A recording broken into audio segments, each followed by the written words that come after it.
വീണ്ടും reveal today മീഡിയയിലേക്ക് എല്ലാവരെയും സ്വാഗതം ചെയ്യുന്നു. ശുശ്രൂഷകൾ അനുഗ്രഹമാണ് കേൾക്കുന്ന ഞാൻ ദൈവത്തെ സ്തുതിക്കുന്നു.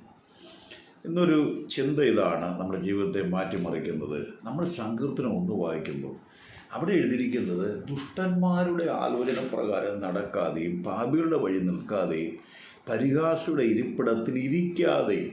അപ്പം 3 കാര്യം ചെയ്യരുതെന്നവിടെ പറയുന്നുണ്ട്. പിന്നെ പറയുകയാണ് ചെയ്യേണ്ട 2 കാര്യം അവൻ്റെ പ്രമാണം എന്ന് വേണം ഇങ്ങനെ പറയാം. പുതിയ നിയമത്തിൽ അവൻ്റെ വചനം. യേശു പറഞ്ഞു, എൻ്റെ മുഖം ലഘുവും എൻ്റെ ചുമട് ഈസിയുമാണ്. അപ്പോൾ അതാണ് പറയുന്നത്. അവൻ്റെ പ്രമാണത്തിൽ, അതായത് ദൈവവചനത്തിൽ സന്തോഷിക്കുക, രാപകൽ ധ്യാനിക്കുക. നമുക്ക് രാപകൽ പറ്റത്തില്ല, പക്ഷേ നമ്മൾ ആ ഒരു ബന്ധത്തിലേക്ക് പോവുക. അതിനുശേഷമാണ് പറയുന്നത്, അങ്ങനെയുള്ളവരെ കുറിച്ചാണ് പറഞ്ഞത്, ആറ്റരികത്ത് നട്ടിരിക്കുന്നതും തക്കകാലത്ത് ഫലം കായ്ക്കുന്നതും ഇലപാടാത്ത വൃക്ഷം പോലെ ഇരിക്കും, അവർ ചെയ്യുന്നതെല്ലാം സാധിക്കും. പലരും പറയും ഞങ്ങൾ ചെയ്യുന്നതെല്ലാം സാധിക്കുകയില്ല. ഈ ഒരു തരത്തിലേക്ക് വരുമ്പോൾ വചനം സത്യമാണ്. വചനം അതിൻ്റെ റിസൾട്ട് തരും.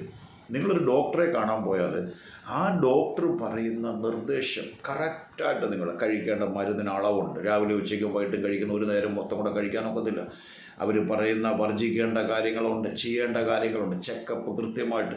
ഇതെല്ലാം പാലിക്കുമ്പോൾ തീർച്ചയായിട്ടും നിങ്ങൾക്ക് ആ റിസൾട്ട് കാണാൻ കഴിയും. എന്നിട്ടും നിങ്ങൾ പറയാം, ഡോക്ടറെ ഞാൻ പറഞ്ഞ എല്ലാം അനുസരിച്ച് ഞാൻ കാണുന്നില്ലെന്ന് പറഞ്ഞാൽ അവർ പിന്നെ അടുത്തടുത്ത ടെസ്റ്റുകളിലേക്ക് അവർ പോകും. അപ്പോൾ അവർ കൂടി അവൻ്റെ ഉന്നത തല അവരെ ഡോക്ടേഴ്സ് അറിവുള്ളവരെല്ലാം കൂടെ കൂടി തന്നെ തീരുമാനങ്ങൾ എടുക്കും. ദൈവം പറയുന്ന വചനം അനുസരിക്കാൻ തയ്യാറാകുകയാണെങ്കിൽ, എൻ്റെ വചനങ്ങളെ കേട്ട് അനുസരിക്കുന്നവൻ, നിങ്ങൾ സത്യം അറിയുകയും സത്യം നിങ്ങളെ സ്വതന്ത്രമാക്കുകയും, ആ വചനം നമ്മൾ അനുസരിക്കുമ്പോൾ നാം അറിയാതെ അനുഗ്രഹങ്ങൾ നാം കാണാൻ തുടങ്ങും. അപ്പം നമുക്കറിയാം പലതിലും ഒത്തിരി പ്രാർത്ഥിച്ചില്ല, പക്ഷേ ചിലതൊക്കെ ഞാൻ ജീവിതത്തിൽ അങ്ങ് നടന്നുകൊണ്ടിരിക്കുക.